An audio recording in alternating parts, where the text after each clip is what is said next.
আমাকে ধানের শীষে ভোট দিয়ে জয়যুক্ত করবে।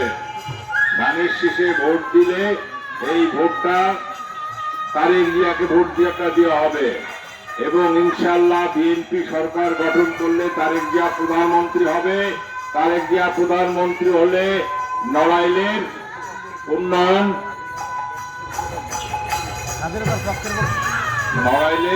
উন্নয়ন হবে। আপনারা জানেন তারেক জিয়ার ফাদার বাংলাদেশের রাষ্ট্রপতি ছিলেন শহীদ রাষ্ট্রপতি জিয়াউর রহমান। তিনি বাংলাদেশের স্বাধীনতা ঘোষণা করেছিলেন। স্বাধীনতার শুধু ঘোষণা করেন নাই, তিনি রাজপথে যুদ্ধ করেছিলেন, সম্মুখ সৈনিক ছিলেন। আর একটা দল 1971 সালে বাংলাদেশের স্বাধীনতার বিপক্ষে কাজ করেছে এবং তারাও এখন বিপক্ষে কাজ করছে।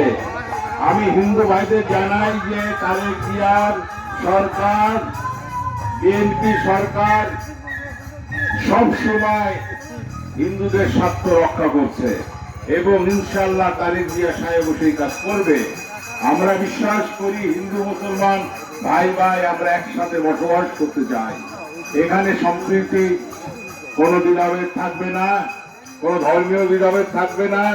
এখানে আমরা সবাই সমান, যার যার ধর্ম সেই পালন করব। আমি পরিশেষে এটা বলতে চাই, যদি আপনারা আমাকে সংসদ সদস্য নির্বাচন করেন, আমি আপনাদের ওয়াদা করছি আপনাদের কোনো আচরণ লাগবে না। আপনাদের প্রতি কোনো অন্যায় অত্যাচার অবিচার যদি করে ইনশাআল্লাহ আমরা দাঁত ভাঙা জবাব দেব। আমরা আপনাদের পাশে আছি, থাকবো সবসময়। যেহেতু অনুষ্ঠান, বক্তব্য বেশি দিব না, আপনারা আমাকে দোয়া করবেন। আপনাদের কাছে আমি ভোট প্রার্থী, আমাকে ভোট দিয়ে জয়যুক্ত করুন। ইনশাআল্লাহ আপনাদের সাথে আবার দেখা হবে। রাখি, খুদা হাফেজ। বাংলাদেশ জিন্দাবাদ, তারেক জিয়া জিন্দাবাদ। আপনারা সবাই ভালো থাকবেন।